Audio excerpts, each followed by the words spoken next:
Yo, j'étais en train de faire une config pour quelqu'un et je suis tombé sur ce qui est à mon avis vraiment un excellent bon plan.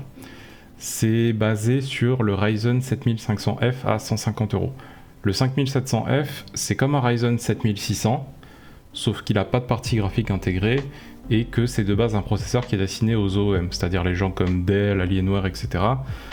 Qui font des PC et qui les vendent. C'est pas forcément un processeur qui est censé être vendu tout seul. Il existe tout seul à plein d'endroits. C'est possible de l'acheter sur Top Achat par exemple, sur le Configomatic. C'est aussi possible de l'acheter sur AliExpress à plusieurs vendeurs. Sauf que sur AliExpress, si tu le veux chez un vendeur fiable, il va te coûter 200 euros. Si tu le veux sur un vendeur qui fait flipper, il va te coûter 180 euros. Ici, là, on est sur un vendeur français, c'est Infomax Paris.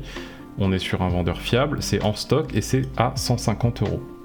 Ce qui fait honnêtement quelque chose de très très bien. Au niveau des performances de ce processeur pour ce prix-là, c'est excellent. Et il y a des choses qu'on peut rajouter sur cette plateforme pour encore améliorer le rapport qualité-prix. En carte mère, on a cette carte mère-là. C'est une B650M. C'est une carte MATX, ok, elle est un peu moins grande qu'une carte ATX, ça change rien, ok, c'est pas moins performant, c'est pas je sais pas quoi, il n'y a pas moins de blablabla, ça marche aussi très bien. Elle a des LED de debug là, en bas à droite, donc c'est super. Elle a que 2 slots de RAM, donc ça veut dire que pour overclock la RAM, ça va être excellent et même mieux que des cartes mères qui coûtent le double du prix qui ont 4 slots de RAM. Et elle coûte seulement 142 euros avec les frais de port. Ok. Je vais te link dans la description la review de cette carte mère d'Hardware Unboxed. Elle est bien, niveau VRM elle est bien, elle chauffe pas. C'est une très bonne carte mère à un très bon prix. Voilà. À ça, on ajoute de la RAM, il faut de la DDR5 avec ça. Là, j'ai pris un kit de 6000 CL36 qui est à un prix qui n'est pas particulièrement attractif. 115 euros pour ça, c'est à peu près dans la norme. Ok, c'est ni très haut ni très bas. C'est pas particulièrement une bonne affaire, c'est juste normal. Mais c'est le meilleur rapport performance-prix qu'il y a et avec le reste du combo, c'est très bien.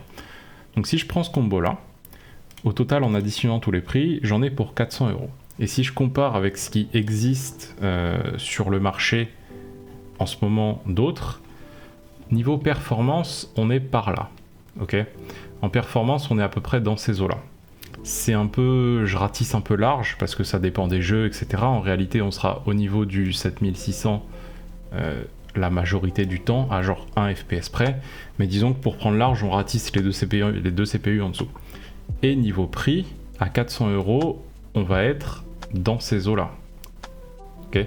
C'est difficile de faire plus précis encore une fois, parce que le 13400 par exemple, c'est 450, et le 5700, c'est 350, en prenant toute la plateforme. Donc, on est dans ces eaux-là en prix et on est dans ces eaux-là en perf. C'est-à-dire que en termes de rapport performance-prix, ce combo-là de ces trois trucs-là, il est assez exceptionnel. Et si par hasard quelqu'un est en train de chercher une config et qui a des besoins qui correspondent à ça et un budget qui correspond à ça, c'est vraiment un excellent combo. En espérant que ce CPU-là, il reste en stock et il reste à ce prix-là, c'est vraiment chouette. Voilà. Je vais vous mettre des liens de tout ça dans la description. C'est des liens affiliés. Pour Amazon, c'est un lien affilié. Rayshell, c'est un lien affilié. Infomax Paris, c'est pas un lien affilié. Voilà. Ça veut pas dire que je veux de la thune, c'est juste que c'est les sites les moins chers, affiliés ou pas. De toute façon, tu prends ton comparateur de prix, tu vérifies, parce que c'est toujours important de vérifier et de prendre le moins cher.